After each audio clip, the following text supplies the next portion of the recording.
ingin terima kasih kepada pihak YKN kerana membantu saya, mana pada kali ini saya membawa pelajar saya seramai 99 orang, yang mana pelajar ini akan menjadi pelajar anak angkat di komuniti Santubong dengan bantuan ataupun dengan ada taklimat daripada pihak YKN.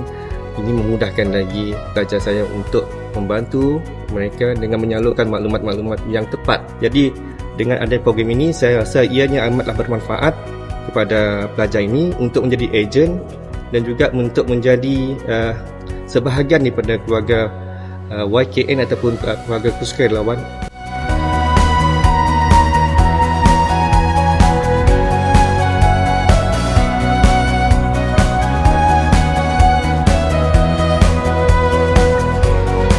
Saya rasa bertuah kerana telah menjadi sahabat PSSS YKN. Kami bermanfaat untuk membimbing banyak lagi remaja yang menarik minat pelajar-pelajar yang seperti saya yang ingin menolong dalam sukarelawan ini. PSSS mungkin akan membantu mengenali menjaga kesehatan, stres, anxiety dan depression.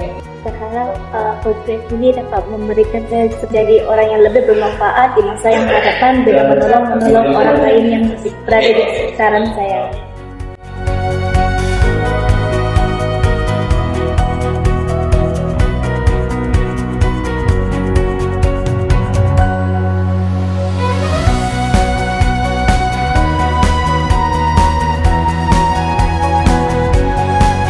Saya ingin menegaskan bahawa kita universiti memang kita nak melahirkan pelajar yang cemerlang dari segi akademik.